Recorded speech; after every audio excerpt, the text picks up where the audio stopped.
बहुत difficult time चल रहा है। कोरोना से लड़ रहे हैं हम घर बैठकर, और जो कोरोना से लड़ते-लड़ते हार गए हैं, उनकी फैमिलीज़ के लिए मैं एक ही बात कहना चाहती हूँ कि जाने के बहाने होते हैं, पर अगर आप इस दुनिया में हो तो आप उनके सपने को पूरा करने के लिए इस दुनिया पे हो। आपको हारने की ज़रूरत नहीं है, आपको लड़ने की ज़रूरत है अपने आप से, अपने दुखों से। शक्ति आपके अंदर ही है। और जब हम अकेले होते हैं, जब हमारा कोई प्रिय हमसे बिछड़ जाता है तो हम टूट जाते हैं, लेकिन जब हम टूट जाते हैं तो जब आपको पता है, जब कुछ बनाया जाता है तो पहले मिट्टी को बराबर कूटा जाता है, फिर उसमें पानी मिलाया जाता है और फिर उसको कुम्हार एक आकार देता है। तो अगर आप टूट गए हैं तो विधाता आपको एक आकार देना चाहते हैं।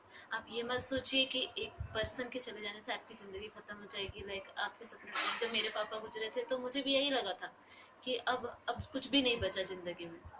लाइक पापा नहीं तो कुछ नहीं। मम्मा ने अपने आप को संभाला, और मेरी मम्मा ने अपने आप को संभाल के हम लोगों को इतना, मुझे, मेरे सिस्टर, हम लोग 5 भाई बहन थे। तो एक्चुअली हम 2 बहनें और मेरे भैया के 3 बच्चे। तो मेरी मम्मा ने अपने आप को समेटा।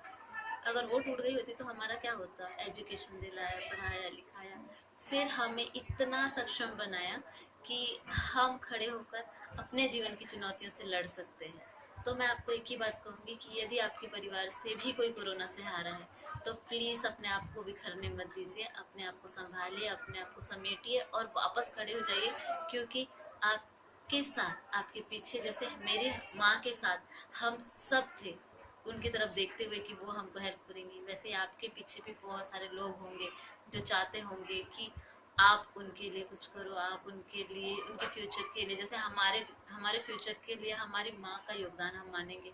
वो पढ़ी लिखी नहीं थी, उन्होंने हमारे जीवन को चलाने के लिए बहुत संघर्ष किया, और आज हम भी अपने जीवन को चलाने के लिए संघर्ष कर रहे हैं। तो यदि आपके घर से कोई कोरोना की लड़ाई हारा है तो आप अकेले नहीं हो। ऐसे कई लोग होते हैं जिनकी फैमिली में ऐसे दुख के समय बहुत जल्दी आते हैं। मे बी आप उनके साथ ज़्यादा अच्छा कर सकते थे, लेकिन आप उनके बिना भी कुछ कर सकते हो। आप अपने आप को समेटिए, अपने आप को मजबूत करिए, और जो विधाता है, जो परमेश्वर है, जो आपको लिए फिरता है, जो आपको देखता है, वो आपके कष्टों से दूर नहीं है।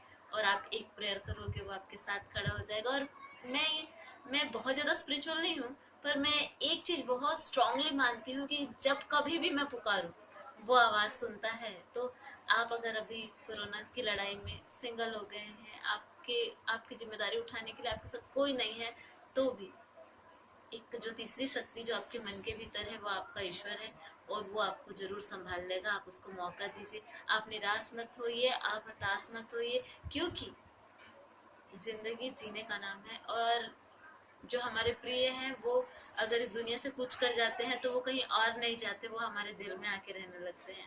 तो अपने दिल को इतना मजबूत कीजिए कि आप किसी भी डिफिकल्ट परिस्थिति से ऐसे मुस्कुराते हुए निकल सके। Happy pandemic. अपने घर पे रहिए। दुखी है तो वक्त सारे जख्मों का इलाज कर देता है, और आपके भी जख्मों का इलाज वक्त कर देगा। आपको केवल अपने आप को समेटना है, अपने आप को मजबूत करना है, और अपनी ज़िंदगी के लिए अपने आप को तैयार करना है कि आप वो सारे जंग जीत सके जिसके लिए आप डेस्टिनेड हैं, जिसके लिए भगवान ने आपको चुन रखा है कि आपको ये सब करना है। Okay, don't feel alone. कोई अकेला नहीं है। Thank you.